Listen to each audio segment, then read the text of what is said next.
Hey, Brendan here. Welcome to the channel, and thanks for tuning in. Today, we are going to discuss 2026 NFL Draft quarterbacks. We're through week 5 of college football, and my, oh my, how things have changed. I did a show just like this at the beginning of August. It was kind of my preseason show. And here we are, October 1st, and man, things have changed. We've got guys that are falling. We got guys that are rising. This is going to be a fun exercise. This channel, guys, I am dedicated to keeping you guys abreast as to where I think the NFL draft and quarterbacks are going to land in the draft to get that all-important draft capital and then the all-important landing spots that can get to our dynasty rosters. That is what this show's all about. Now, before we get started, before we get to the tier board, I want to have a few disclaimers here. I have no Arch Manning in this exercise. I'm a believer that Lenore Sellers is going back to play for his senior year. I know he has come out of the gate struggling just a little bit, not as explosive as he was last year, but I think he needs more time. Dante Moore is the talk of the town right now. Just had a great game against Penn State. He's had a really productive season, but he's played Oklahoma State, Oregon State, and Northwestern, 3 really shitty teams in college football. Played well against Penn State, I get it. Now, he did start at UCLA as a freshman. Then he transferred to Oregon his sophomore year, sat behind Dylan Gabriel, and now got his shot. I think he comes back and plays. As good as he's playing right now, you need more than 1 year really starting in college football, I think, for an NFL franchise to take you seriously. So as great as he's playing, he is going to be a great 2027 asset, I believe. And Ty Simpson is another player that I'm not going to include in this exercise, emerging quarterback as well. Plays at Alabama, who's having a really nice start to the season. All right, so those 4 players I'm going to exclude from this exercise. And there's another guy that we're going to talk about that I probably should exclude, but we're going to have some fun. We're going to keep him in the game. But what does this mean for the 2026 draft versus 2027? If we have some of these juniors at the top of my tier list right now come back and surprise and go back to college football, I think 2027 is the class that is going to be really, really nice for the quarterback class. I think we're going to get 2 or 3 guys out of this class that we can potentially, hopefully, depend on to hit our dynasty rosters and become starters initially. But I think the 2027 class is really where the really good quarterback class is going to end up. But nonetheless, we're talking 2026 quarterbacks right now. So before we get started and go to the tier board, hit that subscribe button. Help me grow the channel. Just put out a mock draft on this channel. We're going to be doing film cut-ups. We're going to be doing all sorts of rookie scouting reports, helping you get ready for your future dynasty rookie drafts. That's what we do on this channel. So help me build the channel. Hit that subscribe button. All right, let's get over to the tier board. All right, and the first thing I want to do is let's take a look at my tier board from back in August. All right, this is the board that you're looking at right now. And you can see kind of I was a Klubnik truther in the beginning. He really had a great junior year, but man, he has struggled this year at Clemson and is just really disappointing. The turnovers are still happening. Just doesn't look really comfortable playing, and the whole Clemson team looks kind of dysfunctional right now. But you can see the board, and we're going to talk about some of the guys here and how they have risen on the board, and some of these guys that have fallen. So let's get right to it. I've actually changed my tier board. I'm going to start really with a immediate starter board. All right, basically tier 1 is immediate starter guys that I think are going to get early draft capital, that are going to get that shot early on in their career to really get on an NFL on a field and really help us on our dynasty rosters. Then I've got a future starter, right? Guys that are going to get drafted with maybe behind a starter that maybe they're going to be looking to pivot in a year or two. Guys that we still are hopeful hit our dynasty roster, but we might have to wait a little bit. And then I think just true backups, guys that are going to get day 2 draft capital, maybe early round 3 that we have hope for, but most likely are always just going to be a bench piece for us, hoping, that we're still going to draft, with an injury, they might get an opportunity. So let's start with our backup, basically our bench guys, okay, our backup quarterbacks that I think are not initially going to get any kind of chance at starting. And some of these guys are going to surprise you. The first guy we're going to talk about is Cade Klubnik, man. Showed you my tier board from August. I mean, he went from number 1 all the way to the end. And you just can't knock what you just can't not, make an adjustment after what we've seen on the field. So we've got some scouting notes here and stuff like that. So what you can see, this scouting card that you're looking at here, this is what I include in my NFL Drafts big board subscription. I do these player scouting cards, as you can see, for Klubnik. And these are stats all through week 5 of college football. So Cade Klubnik, man, I mean, is just not playing well. The turnovers, he has 4 interceptions on the season. He's got 2 fumbles as well. He just doesn't look comfortable. And as much as I looked forward to seeing him emerge, I thought he was going to be a Heisman candidate. I thought Clemson was going to have a chance at a national championship. It just isn't happening.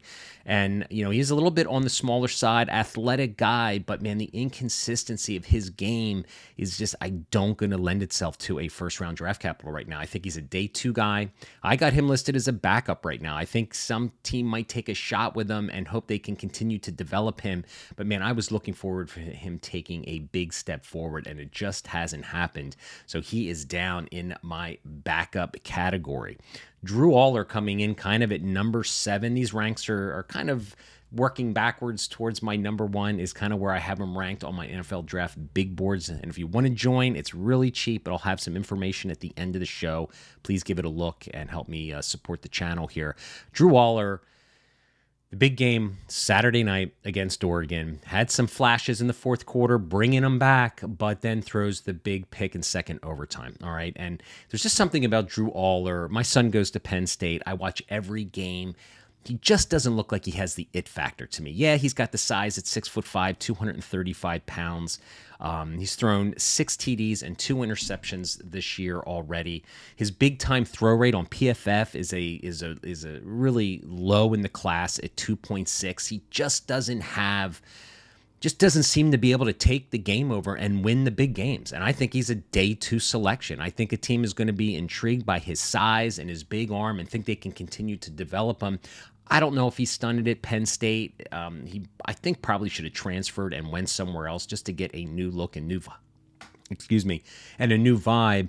But it's the same old Penn State that they're tough to watch. There's just no explosion.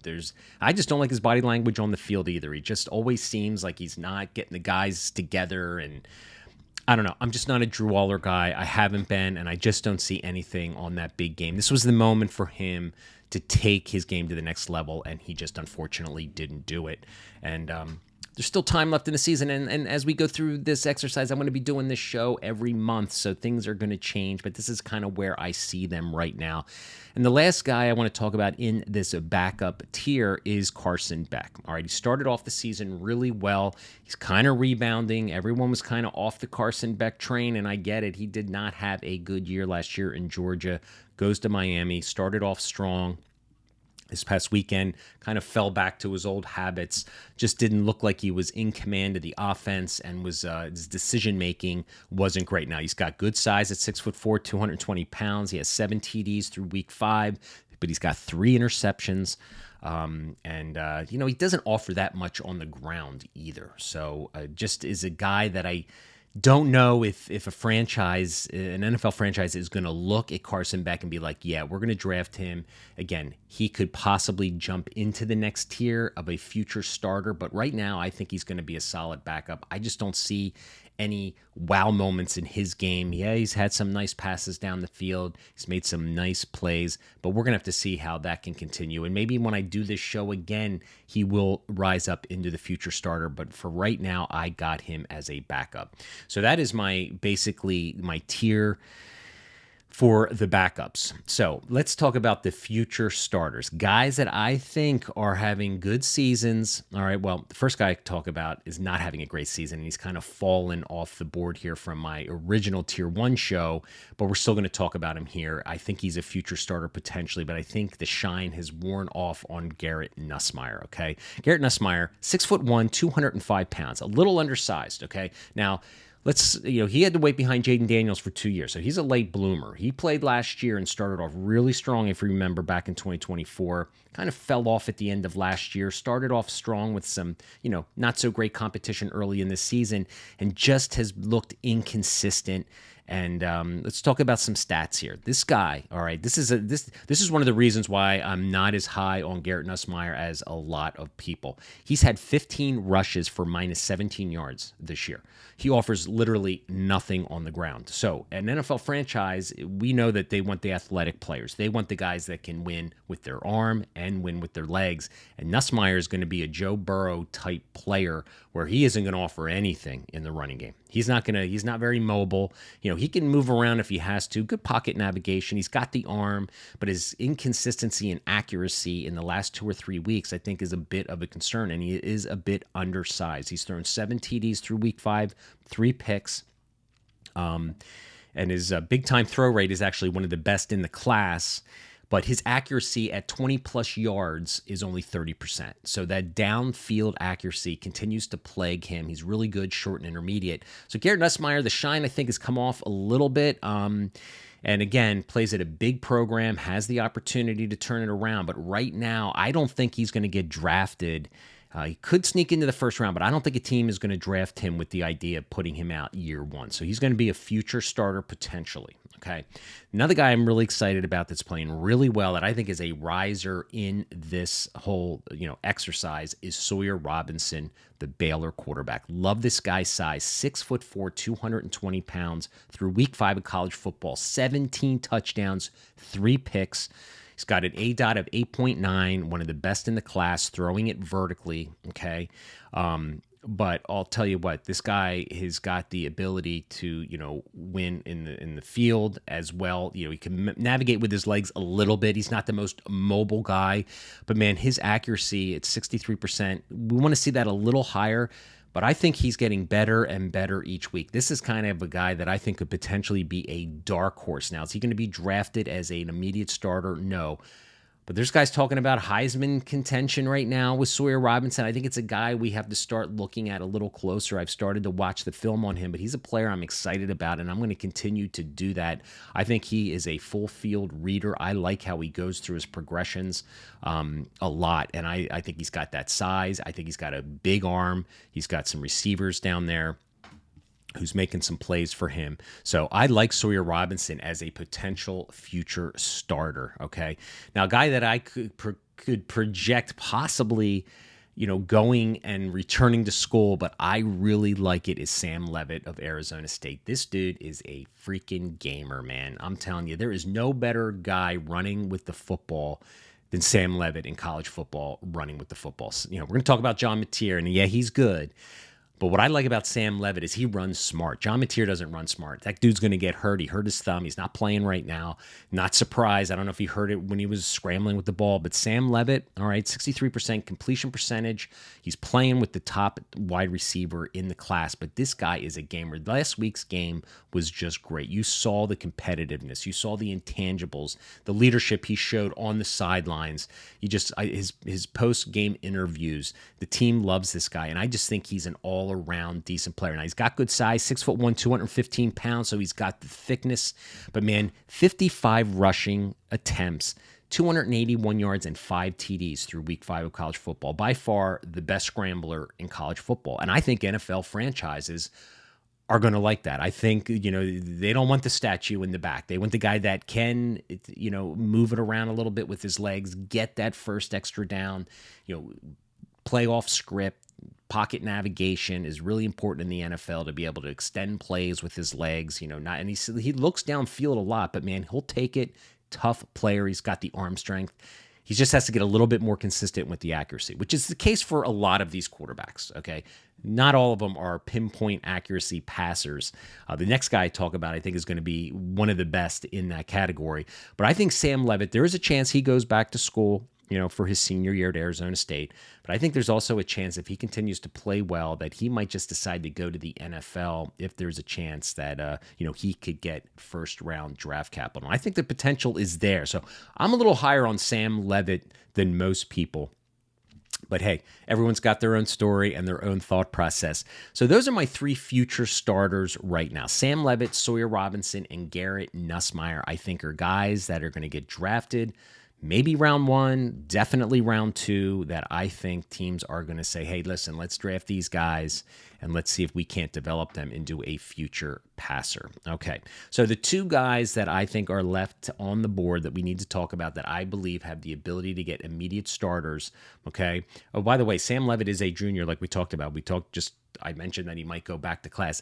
The top two guys are juniors too. So these two players I want to talk about, the first guy, Fernando Mendoza, I'm a really big believer in. 6'5", 225 pounds. All right, he's thrown 16 touchdowns with 1 interception. Has just 1 fumble on the ground, okay? And he has a 71% completion percentage through week 5. By far the best completion percentage of all the quarterbacks right now. And he can offer things with his legs as well. He can offer plays with his mobility. All right. He has 29 rushes here for 85 yards and 2 TDs. He's not going to be a guy like Levitt or Mateer, running down the field like a madman, but he plays smart. And when he needs to get a first down, he ran in for a touchdown this past weekend, I think of like 20-something yards. He'll take the shot. He'll take the yardage with his legs if it's there. But he's got a big arm. I like his accuracy. He's got 89 passes on the season through week 5 for 1,200 yards, 16 touchdowns, 1 pick. He protects the football, the frame, 6'5", 225. He goes through his progressions. I think there's a lot to like with Mendoza. And like I said, the 2027 class, I think, is the class that we should be super excited about. So we might get, 1 or 2 players out here. I think Mendoza is going to be a first-round selection, and I'm excited to see where he lands. I've got shares in my Devy leagues, and I'm pretty excited to see where he lands. The guy at the top of the list right now is John Mateer. Unfortunately, he hurt his thumb. He's not playing right now. All right, but let's go through some of the statistics here. He's got a 68% completion percentage, which is good. 6 TDs, 3 interceptions. 2 of those picks were kind of deflections, but nonetheless turnovers. 1 fumble on the ground, okay? Passed for 1,200 yards. Good, solid frame. He's 6'1", so you like to see guys a little taller, but he's thick at 224. So he's not thin like Nussmeier, who's like 200 pounds. He's got a little bit more thickness to him. And I think that matters to a certain degree for durability in the NFL. He has 42 rushing attempts for 211 yards and 5 TDs. So him and Levitt are these 2 scrambling type quarterbacks that I think the NFL likes. I think the NFL thinks they can continue to develop these guys into better passers. But the athleticism, the mobility, there's just something about that from an NFL franchise. I play my Eagles with Jalen Hurts. I mean, you just can't underestimate the importance, I think, of that mobility from an NFL franchise. I think they like that. And the thing about John Mateer I like really as well, he has got the it factor, man. Him and Sam Levitt both have that it factor. And I've seen every post-game interview, and he says all the right things. The team loves him, and I think he's just a gamer. Now, he does play a little wild. His mechanics are all over the place at times. They're really wonky. He throws off balance a lot. So some NFL franchises may not like that. They think he might play out of structure a little bit too much. However, the guy, I think, is just a winner. And he, again, this is really his second full season starting. Is a junior. Mendoza's a junior too. So there is a chance that these guys come back. But I don't know. They also might be looking at an opportunity, given how deep 2027 is, where they actually declare and try and capture that first round draft capital. So there you guys got it. That is my update. I'm going to be posting a running back show as well as a wide receiver show. I'm trying to get excited about tight ends, man, but it's really hard. The tight end landscape in Devy and just the NFL future, it's pretty bleak, man. Outside of Kenyon down there in Oregon, man, it is pretty bleak. But anyway, I got my running back show coming out. I got my wide receiver show. Help me grow the channel. Please hit that subscribe button. It doesn't cost you a thing. And if you want to stick around and get some information, check out a website I'm going to be posting right here, right now. You can see on the screen. Check it out. I do ALL22 Film cut-ups. We did John Mateer breakdowns, and we're working on Ty Simpson breakdowns right now. So we got all sorts of great stuff. I got ranks for the 2026 players, 2027 rookies, 2028. So I'm always projecting, looking forward in the NFL draft, trying to give you dynasty guys a website, an avenue for you could take a look at future classes, and we scout these players together on the big boards, and we have a lot of fun. Thank you for watching. Hope you enjoyed it. Hit that subscribe again. Thanks for watching.